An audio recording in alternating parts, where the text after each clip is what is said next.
Good afternoon, everybody. Thank you for rejoining us today here at 1:30 for our Government Affairs Council session. It's our fourth council session of the day, and we'd like to thank all the members of our PDMI councils, particularly the Government Affairs Council, for all their work here for us as we work to create PDMI East. I've noted this a couple times already, but we wouldn't be here without our 140 member companies. All of the attendees who chose to join us, many of those who chose to join us in the last 4 or 5 weeks. I think I noted before that February was the biggest month of registration for any event that we've ever done, and that's because everyone waited until February to register, thanks to Omicron. But nonetheless, you're all here, and we're very thankful. We're also thankful for our sponsor, Paymerang, and they have a couple words to share with you. They're the sponsor of education. People ask me frequently, what is Paymerang and why do you use it?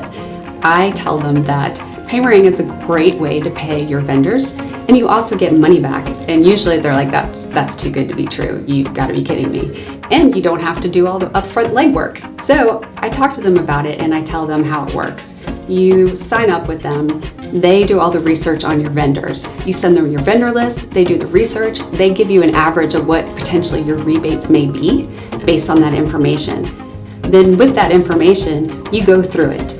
And after you've implemented, you can see it takes away so much time from your accounts payable team. You see that you no longer have to do massive bank reconciliations. You see the amount of time that it saves your team. I don't know why anybody wouldn't use Paymerang. So when I'm talking to other CFOs or I'm talking to other controllers, I tell them why I use Paymerang and I explain the process of using it. And then most of the people want to find out about it. So thanks again to Paymerang for their support of the educational sessions. I'm excited to have everyone here today for the session, The FTC Targets Everything, presented by the PDMI Government Affairs Council. These two attorneys next to me are crucial leaders in the PDMI's government affairs efforts, and I'm happy to welcome to the stage. As the Biden administration's FTC continues to push out notices and statements about its focus on an array of areas germane to performance and direct-to-consumer marketers, it behooves the industry's leaders to stay abreast of the action. What do you need to know right now? And what do you need to know as we move past 2022 and beyond? That's what we're here for. Let's meet our panel. First thing I have to say is we are missing one today. Ed Glynn from Loch Lord. Ed's flight was canceled, so anyone who was traveling from the Northeast at any point in the last couple days understands this probably. Lots of delays and cancellations out of the Northeast, so Ed could not join us, but he was crucial in the formation of the questions here, so we thank him for his service, and we'll hopefully see him here on stage in San Diego in the fall. Directly to my left is Linda Goldstein, co-leader of BakerHostetler's advertising, marketing, and digital media team. She provides advertising counsel and regulatory advice to leading Fortune 500 and 100 companies, represents clients in investigative and enforcement proceedings brought by the FTC, state attorneys general, district attorneys, and other federal and state agencies. Goldstein's commentaries appeared in publications like the New York Times, the Wall Street Journal, CNBC, on the Today Show, Adweek, Ad Age, and the National Law Journal. Linda, welcome. Thank you. And Alexandra Megaris is a partner at Venable LLP in New York. She focuses on complex regulatory investigations and government enforcement matters involving state attorneys general, the FTC, the Consumer Financial Protection Bureau, and more. Extensive experience with consumer protection laws, such as state unfair, deceptive, and abusive practices laws, the FTC Act, the Consumer Financial Protection Act, the Telemarketing Saves Rule, and more. Alex, thanks for coming in today. We appreciate it. We're going to start where we left off last October with the panel. Linda, I'm going to go with you first. What's the overall tenor of the FTC with respect to our industry right now under Lena Khan, not so new chairwoman? What do you give us a little bit about the tenor, and then maybe what you think her top two priorities actually are, because it seems like she has many. So in terms of the tenor, this is the most difficult, most aggressive, I would say in many ways, least business-friendly commission. And we've been through lots and lots of hard times together over the years. This is probably the worst I've ever seen it. There's a real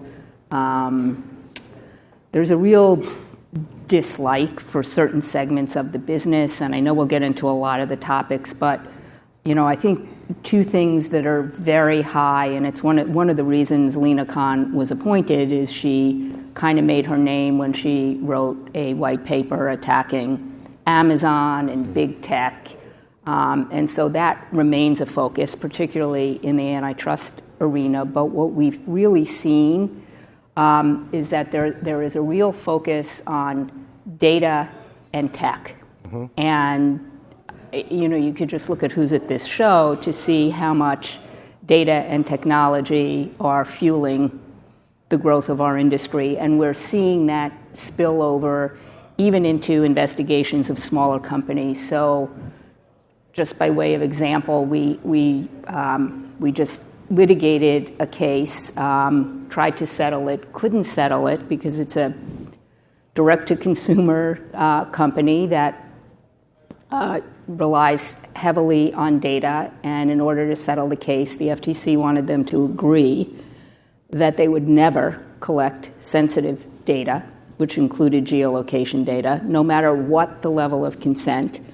And they wanted them to basically get electronic or digital signatures in order to collect any other type of information. So you can imagine if you're any kind of a marketer relying on any kind of data, that's a non-starter. Yeah. So I would say sort of the, data and tech and privacy are major concerns. We're also seeing it play out. I know we're going to talk about this later, but there's a real aversion, particularly from Commissioner Slaughter, to targeted and behavioral advertising, and kind of see that as sort of inherently nefarious. And then I think the second thing that's really going to be a game changer for us is the FTC's focus on what they're calling dark patterns. So we all know you can't engage in misleading or deceptive advertising, and we've spent years educating one another on how do you substantiate your claims, and that's still there. But now the FTC has a focus on what they've coined dark patterns, which I would say encompasses many of the most common direct-to-consumer marketing techniques, like a countdown clock on your website, or how many people have viewed this offer in the last 24 hours. Those kinds of things they're viewing as manipulating consumers into entering into transactions that they otherwise wouldn't enter into. So we're very much on the hot seat, even though you see the headlines focused on Amazon and Facebook. We're seeing those opinions trickle down even into the smaller companies. Right. Alex, your thoughts? Sure, I'll just add a few things, just to piggyback first on what Linda said regarding settling cases. We too are finding it almost impossible to settle cases that I think we and the lawyers at the FTC that are sitting across the virtual table from us both agree should be settled. And so you're having a situation where resources are being bogged down on some points that are immovable and really should not be blocks to good settlements that will get real relief for consumers and tight conduct provisions on a going forward basis, but the commissioners are holding them up and wanting more and more from their staff. And so a lot of cases are just not settling, and that impacts the rest of the commission's agenda. And so I think there's a bit of a disconnect between the stated goals and priorities of the commission, and especially the chairwoman, and how they're actually spending their time. I'm supposed to go to Naples, Florida tomorrow. I'm driving across the state to defend an investigational hearing for a case that makes no sense to me as to why it's even open. The person has like a few $1,000s of sales in the United States, sells a product that's just not making a big difference. There's been a year of document productions, and they're taking testimony. The person's flying in from another country to be deposed. That to me seems like inconsistent with trying to reform the economy and trying to take big, broad try to transform kind of the way big data and big tech interact with consumers. So I think there's going to be continued statements and pronouncements about these really big changes, but I think staff at the end of the day has to get work done and show results, and so they're going to continue to bring some of the smaller cases that may impact this industry directly. So I don't think you should, or anyone should think that, they're so focused on Amazon and Facebook and Meta and all those other companies, they won't have time for anyone else, and that's just not true. Do you think, and I'm going to kind of tweak the angle on this question, is some of this in response to the FTC kind of feeling under attack? Obviously, they lost the AMG case. Now there's a case where someone's challenging their use of the administrative law judges to gain financial assets, so forth. So is some of this in response to that, or is it just its own natural occurring thing? I don't think the FTC is on defense. I don't think it thinks it's on defense. I think it thinks it's on offense to remake a lot of the economy. I also think that it feels, and so do other agencies, that because Congress can't act, is unable to actually legislate as it's supposed to, it has to step in as industry continues to evolve and potentially take advantage of consumers. So I think they're on offense. As you were asking the question, and I'm sitting here, and I'm not going to get political, but the analogy really works. And there's been a lot of talk about, Putin feels like it's not going well, so he's actually getting more aggressive and resorting to things that maybe were unthinkable. So for those of you who may not know, although I think most people know, last year the Supreme Court stripped the FTC of its authority to get monetary relief by going directly into federal court. That's the AMG case that Tom was referring to. But and there is now another case that the Supreme Court has just issued cert on, where the company is basically challenging the requirement now that if you want to challenge the constitutionality of an FTC action, in this case it was an antitrust case that the FTC blocked, you have to go through the administrative process, which is an administrative law judge. And basically what the plaintiff has said is, the FTC at the administrative level, they're the prosecutor, judge, and jury, which is 100% true, and is challenging sort of the constitutionality of that, so that those reviews would have to happen in an impartial court.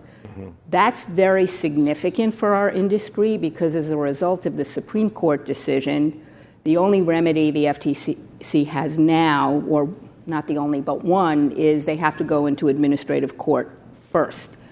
But sort of getting back to the Russia analogy, what we're seeing them do are other things to really try to recreate in even more of an absence of due process the ability to get money. So, for example, they're starting to engage in a lot of rulemaking. Why? Because if you violate a trade regulation rule, the FTC can automatically get civil penalties of $47,000. I know we're going to talk about endorsements, but they sent letters to 800 companies who did nothing wrong except they're big advertisers, and said, by the way, here are our rules on endorsements and testimonials.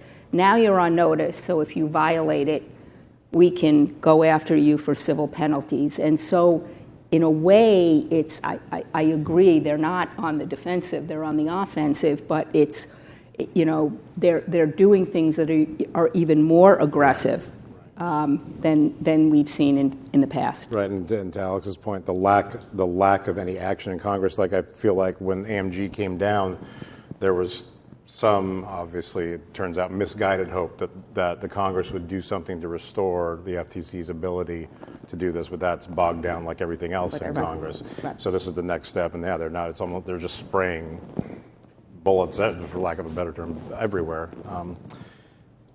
Let's get into these topics that we want to talk about. You mentioned endorsements and testimonials. Linda, can you kind of start with like a 30,000-foot view of the latest moves here? So, so basically what the FTC did on the testimonials and endorsements is they looked at kind of like the top 800 media spend companies, and they sent them all letters basically outlining exactly what's in the testimonial and endorsement guides. The testimony, they have to be honest, they have to reflect the actual opinion of an actual user of the product, and any material connection has to be disclosed. And these are called notice of penalty offense letters. It's something they haven't used for decades. But what they also included in this consumer reviews, that fake reviews, or if you solicit reviews in a way that maybe there was a material inducement to get that review and you don't disclose it, you may be violating the FTC testimonial guides as well. And so now anyone who received that letter really has to be extra careful if they're using testimonials and endorsements, because if they do trip up, they could be held liable for civil penalties, and those penalties add up. And what sort of compounds this is the FTC's sort of their view of what the testimonial and endorsement guides require is increasingly conservative. So even things like if you run an experiential event and you invite an influencer and you just put them up at a hotel, or they get to come to your event and have a free meal, in the FTC's mind, that's a material connection that now needs to be disclosed. They've said simple, social media tasks like liking or resharing or retweeting something, that could be considered an endorsement. So we're dealing with a combination of increased focus on testimonials and endorsements and a very restrictive interpretation of what the guides require. Right. Now it seems, I'm going to just slide ahead, the online reviews seem like one of the biggest focuses here. A lot of angles, paid reviews from influencers, solicitation of reviews, choosing which reviews to publish or not, that it almost seems like a lot of times the FTC's on both sides of this issue, no matter, just to give people a hard time. What are the latest hot buttons in this space? So, when we talk about endorsements and testimonials, historically that was a very black and white thing. When you were asking someone to actually endorse your product in a commercial, infomercial, et cetera, that was a very obvious arrangement, and I think everyone understood that disclosure was required if it wasn't obvious that it was an ad. And that's evolved with online social media marketing and use of influencers. And I think everyone has more or less, including consumers, understand the rules there, and that the assumption is that it's not obvious when someone's posting on their own platform about a brand. And so the default should always be to disclose. I think industry understands that now. The hardest part is just monitoring your micro-influencers that are maybe not so sophisticated and not so incentivized to be in compliance. And we've seen FTC in settlements, for the most part, talk about what a monitoring program should look like. And it doesn't have to be perfect, but it has to exist and it has to be enforced internally. Now, looking at reviews, and the FTC has said, and I think it's true, that customer reviews are a form of endorsement. And so if you're soliciting them, which every brand is now doing and can do at a scale that was not possible in the past, I think all of us experience this when we purchase almost anything. Within X number of days, we're going to be asked to review the product, the hotel, the service, et cetera. That's all done the back end using various applications that allow the brands to do this. And so the volume now, the ability to touch so many customers, to harness so much feedback, has been given how important organic content is and organic feedback from customers has become a marketing tool in a way that we've never seen before. And the FTC has finally weighed in on this issue. We saw a settlement a few weeks ago with Fashion Nova, a fashion brand that uses the power of its customers to advertise, whether that's through influencer posting online, or they're getting a lot of feedback online, including directly sending reviews in response to those email prompts. And the FTC, in that direct complaint and that settlement, basically has ordered the company to post to its website every customer review with some exceptions. And the reason was because, it looked as if you went onto the website, that every review was being posted, that it wasn't just cherry-picked one or two reviews that was really being featured the way, in traditional advertising you'd feature, one or two customers' reviews, but rather it looked like it was everything, right? And there was even a star rating, right? 4.5 stars out of 5 from customers.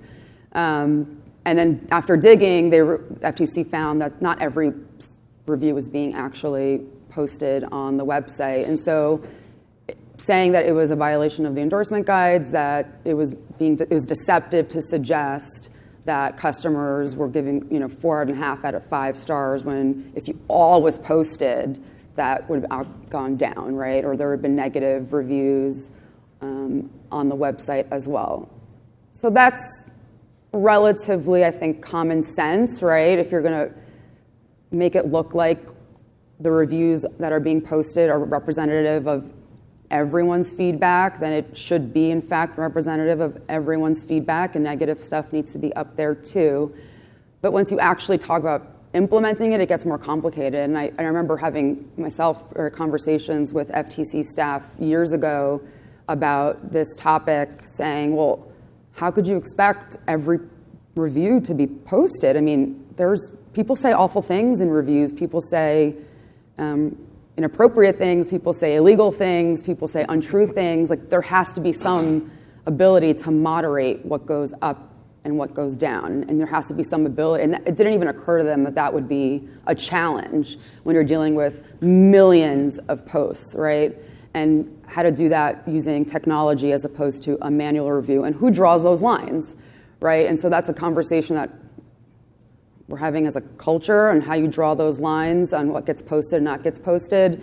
But there has been some recognition, and it's reflected in that Fashion Nova settlement, that there can be some level of moderation for reviews that contain false or illegal or inappropriate or offensive, obscene content, but that's still not so clear, and that's putting on a significant burden on companies that do want to harness the power of their customer reviews to do that type of moderation without tripping what the FTC would consider to be, a non-deceptive use of reviews. Yeah, the only thing I would add, the other area where the FTC has kind of, I guess, expanded its tentacles is because there are so many ways now through automation to get these reviews at scale, or more and more companies are using third parties to generate the reviews for them.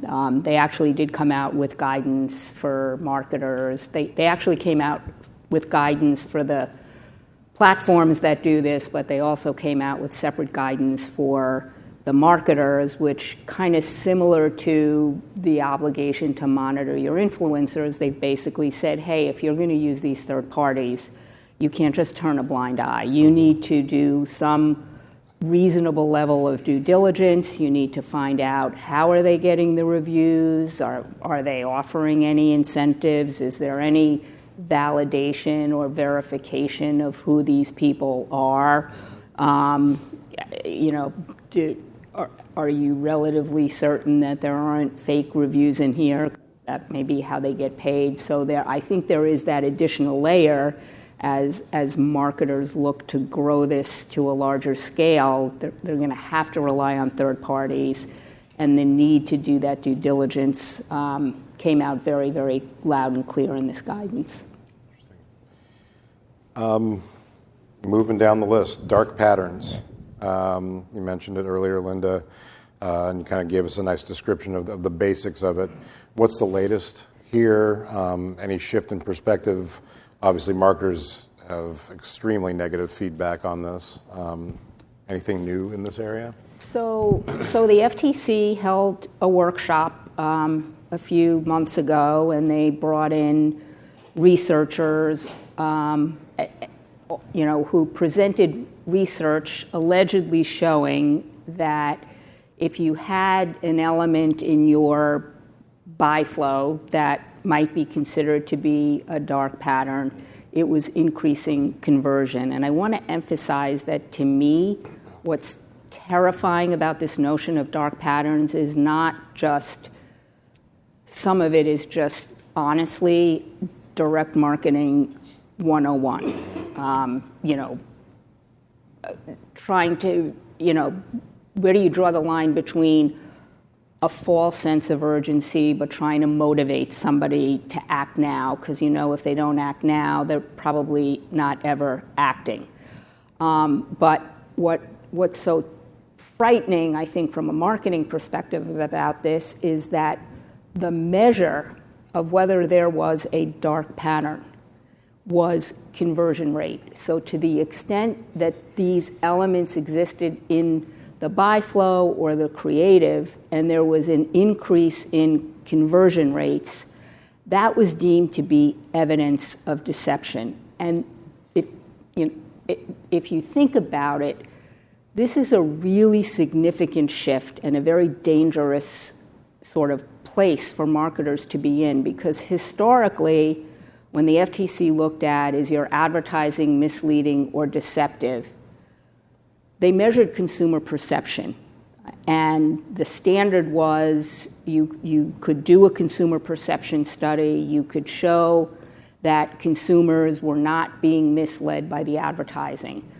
You can do that now. I mean, we just finished litigating a case where we were actually able to do that, but the FTC did one of these sort of dark pattern surveys, and despite the lack of any evidence of deception, they determined, and it was their view, that basically those dark patterns, which increased conversion rates, were sufficient evidence of success. So if you take it to its logical conclusion, it could be that the most effective marketing now becomes at risk. And that's like a very dystopian view of where you might go with the FTC, but it's really at the core of what they mean by these dark patterns. And they're looking at them really in two contexts. One is,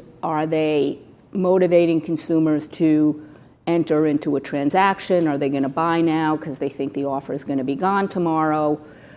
Also, are they sharing data? In other words, and so things they would consider dark patterns, free gifts, free coupons, things like that for sharing data, they might consider to be a dark pattern if it's, inducing people to kind of give up their data in exchange for something else. So it's it's in its early phases, and they haven't done any rulemaking on it. They haven't really done anything since the workshop, but we have seen it now coming into play in enforcement actions where it is becoming a theory of the case. Right. I saw Alex was like, you shivered when she said the conversion rates thing. You're like, oh. Yeah, I mean, think about all of your companies where you're doing A/B testing, and the point of it is to see which version of something converts better, and that now becomes, Exhibit 1 in the FTC's complaint. I mean, it's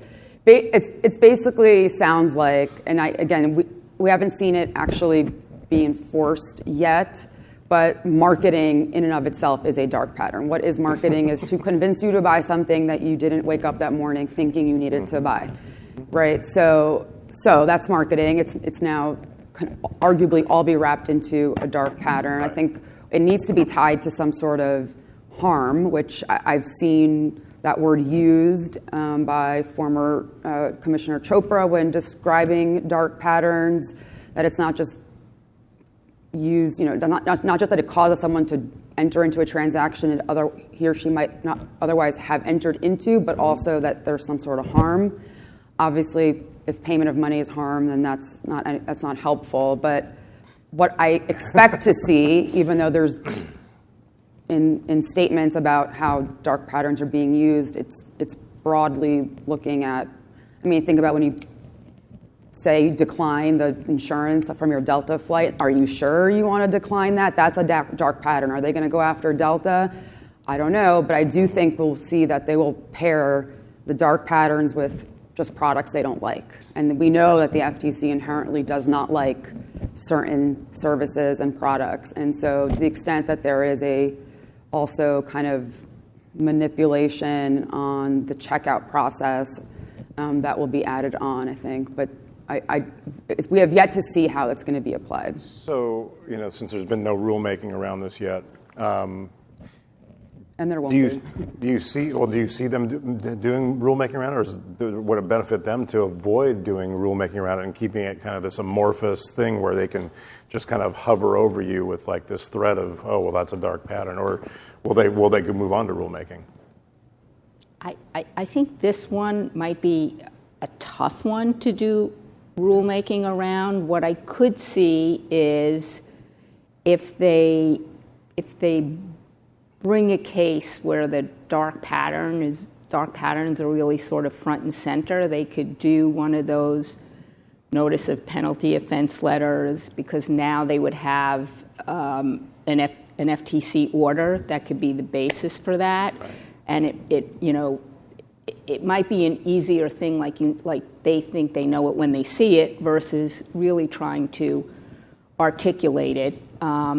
But they have identified, I guess, I'm speculating whether they will or they won't. They have identified certain categories, and I think some categories, we can understand a little better than others. So, for example, hidden fees is one, where there may be like the drip fees, and you don't tell the consumer until they're already at the shopping cart. Right. They would consider that to be a dark pattern. But they would also, and they used it as an example, false sense of urgency. If you got the ticker at the top of, the offer page and it's ticking down, they're going to consider that to be a dark pattern.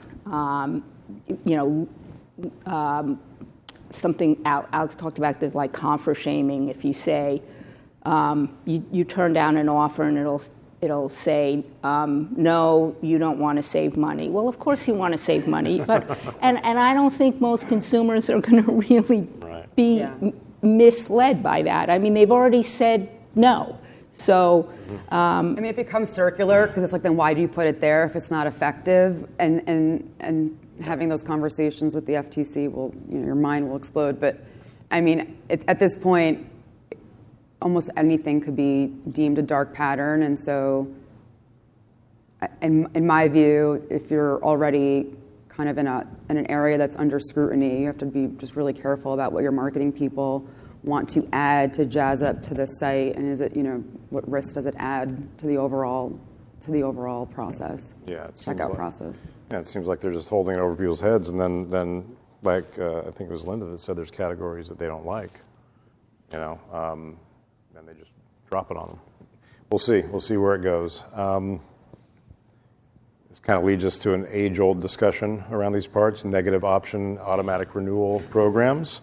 I'm going to open this, so whoever wants to take this first. What's the latest in this area, and what's the FTC up to? I mean, I feel like this is like the doom and gloom session, and we really don't mean it. I have nothing good to tell you, but negative option in and of itself, they have deemed to be a dark pattern. They call it a roach motel now. That was former Commissioner Chopra's. He has a way with words. Yeah. He coined it, it's easy to get in, but difficult to get out. So what's happened, and this I think is significant, and it's very significant for our industry, because continuity or continuous service. I mean, it's such a key business model for our industry segment. And what the FTC has done here is there has been since 2009 the federal law, the Restore Online Shoppers Confidence Act, and it had 3 simple requirements. You have to give notice of the terms, there has to be consumer consent, they don't say how, and there has to be a simple method of cancellation, and it only applied to online transactions. Just 2 or 3 months ago, the FTC issued a policy statement. This is like another tool in the arsenal where they can make proclamations without soliciting industry input or going through any rulemaking process. And they have vastly expanded the way they believe negative option offers should be presented. The first thing they said was, this doesn't just apply to online, this applies to all channels. So now we're talking about direct mail and telephone in particular. And they've said at a minimum you need to follow the principles of ROSCA, but they have really expanded those. So on the notice, ROSCA says you have to disclose all the material terms before the seller obtains the consumer's billing information. And now they've really said, well, you should really do that before the consumer makes the decision to buy, which if you can't get into the head of the consumer, which you can't, really means before they put it in the cart.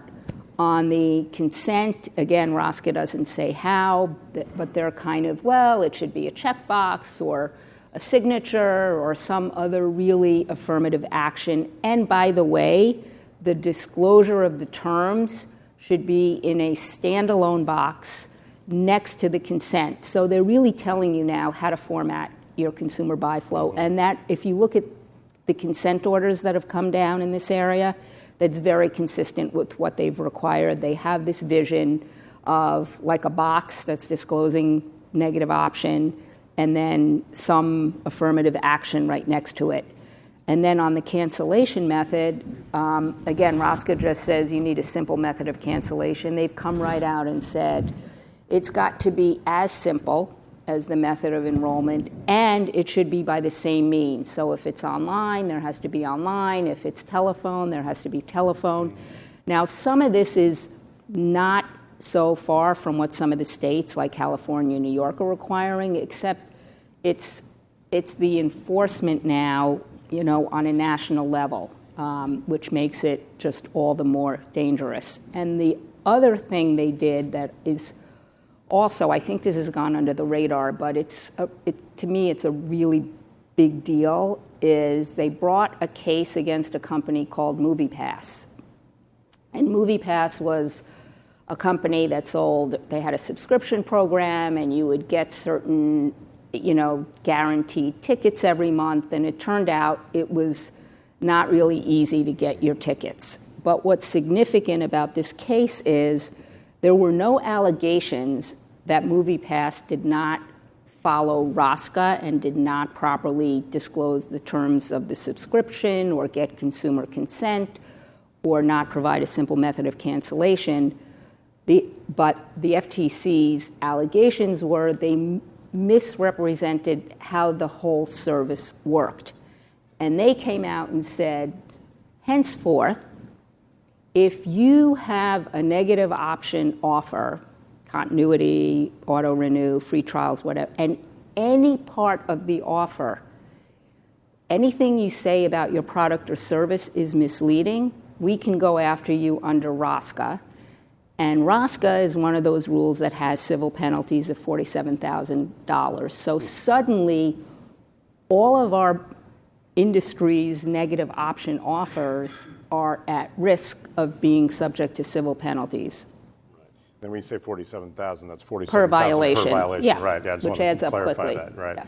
Your thoughts, Alex? Yeah, sure. A few things. So, one, as an industry, and looking to leadership of like PDMI, I think there's an opportunity to do some sort of research or studies to get information about, consumers' understanding of these offer terms. I think that just one theme that you're probably hearing, as Linda said, doom and gloom, is just cynical. The FTC is very cynical and thinks that consumers don't understand what's going on, and everything that's being done to them from a marketing perspective is designed to manipulate them to do something they don't want to do.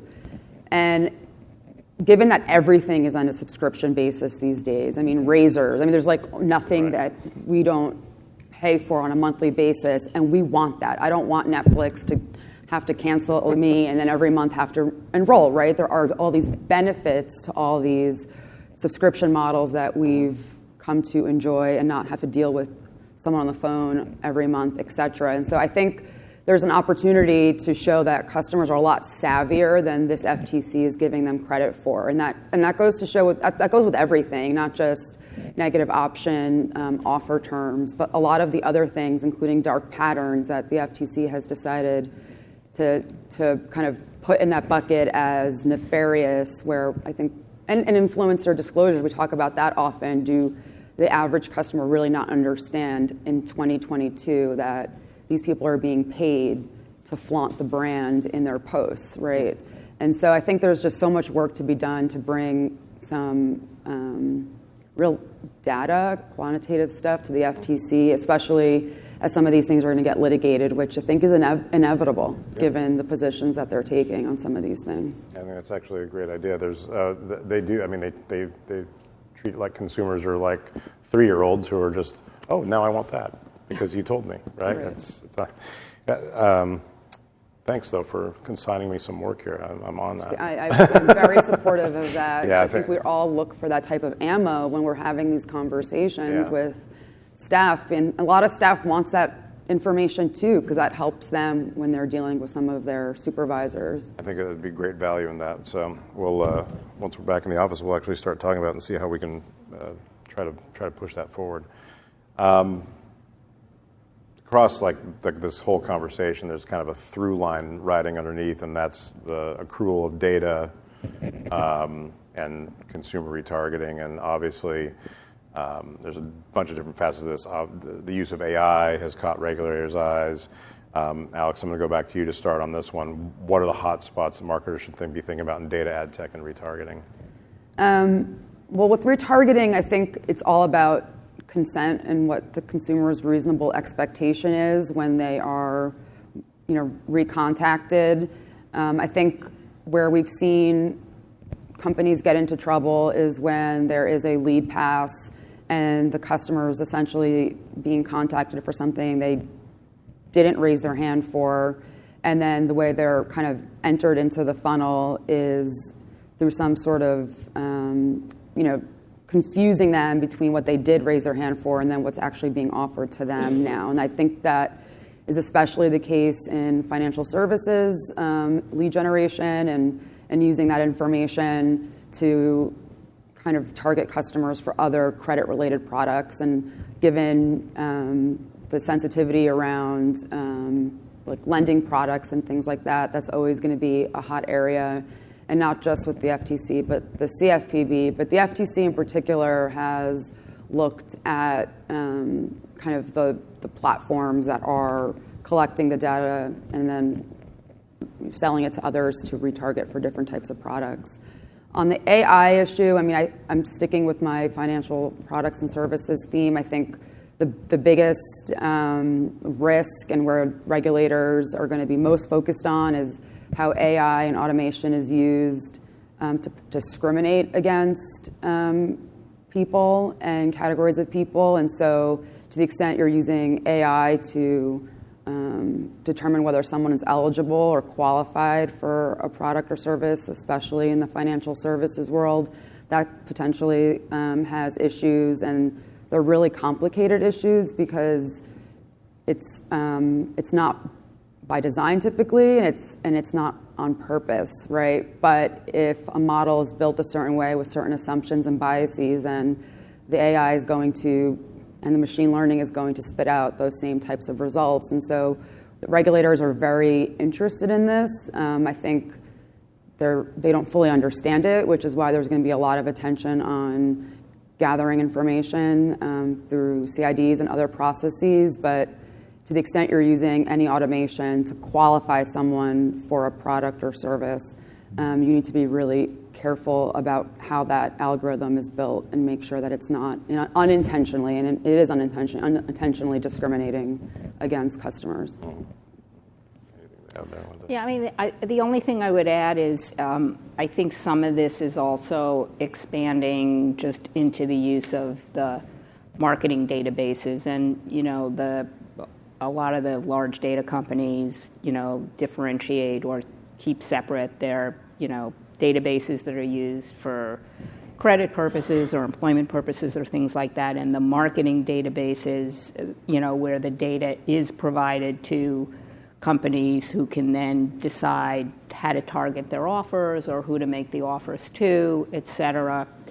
And we've already begun to see a lot of focus on those databases. And, again, with the use of AI, one of the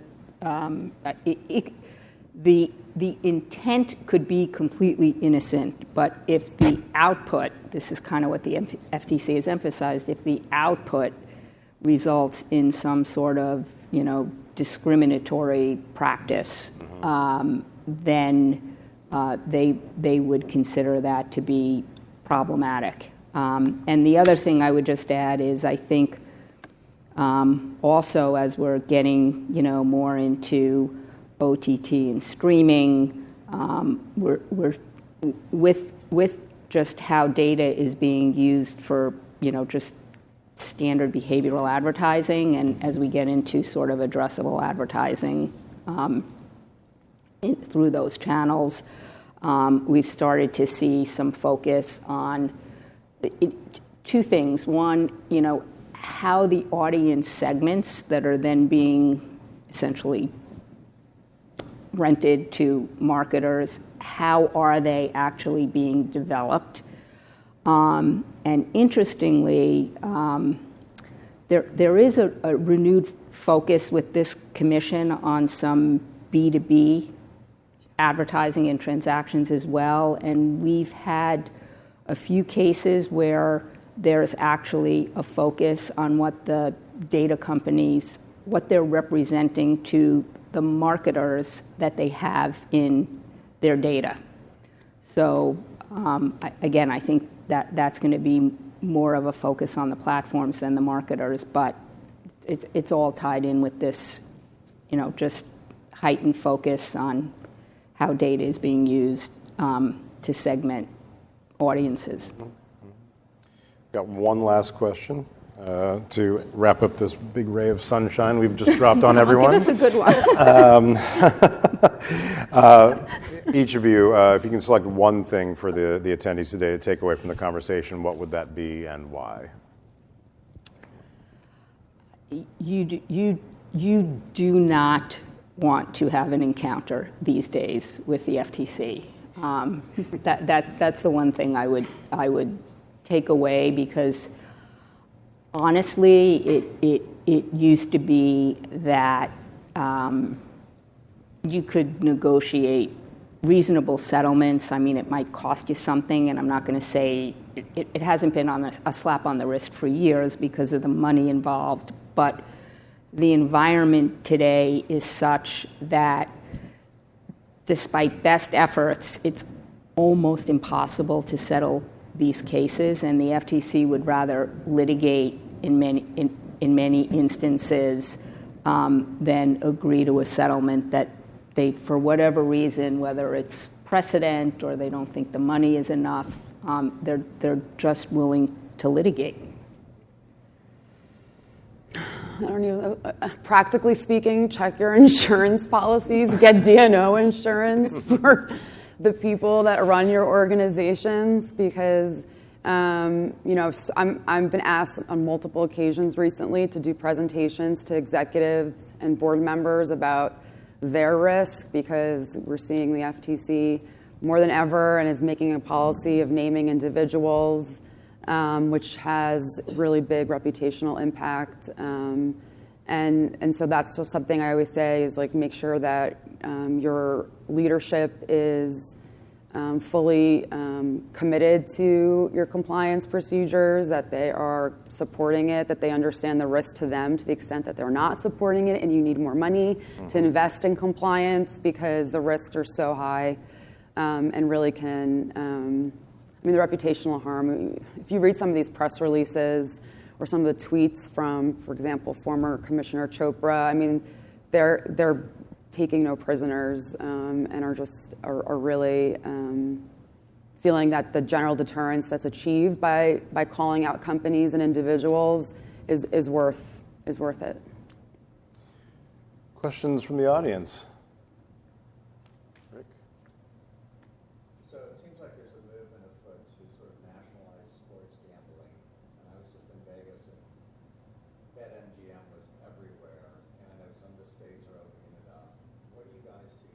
Based on what you're saying about this regulatory environment, where's that headed? I mean, the states are for the most part, dealing with that I mean, I know New York had some issues with the state gambling, and I was in Las Vegas last week for the Democratic Attorney General Association, and they had a panel on gambling because it really is led by the states, not like the FTC, but you need to be careful about advertising something that's not going to be legal in every state, and that's always the case on a federal level, and that covers things like marijuana too.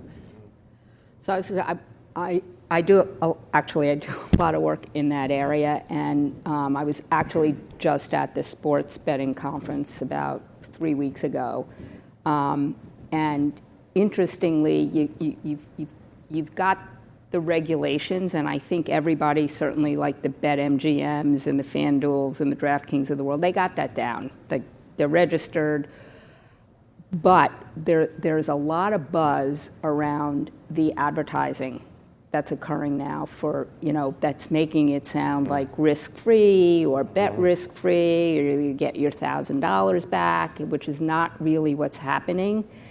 And I think it's going to be interesting to watch, because I think that may be one of the areas where we might see some activity. And if you think back to when daily fantasy sports came under attack, the New York Attorney General's action against FanDuel and DraftKings was based actually on their advertising, that it was false advertising.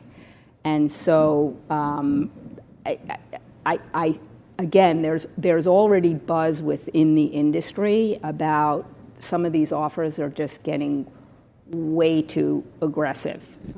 So I think we might see something there. Anyone else? All right. Well, thank you both. We appreciate it. And a round of applause for our... Next on stage at 3 o'clock, the PDMI's Workshop Council, the fifth of our 5 councils to present today, will share their session Data Without Apples and Cookies, a discussion of where performance marketers can turn next for actionable insights in an era where big tech is focusing on changes to protect consumer data privacy. Don't miss it. And then tonight at 5:30, join us at the Eden Rock Garden Aquatica Pool, weather willing. Looks like, I keep looking at it and it keeps getting less of a chance of rain. So from 5:30 to 7:30, Extreme Reach presents the Sunset Shangri-La, the first of our networking events this week. So we'll see you then. Thanks.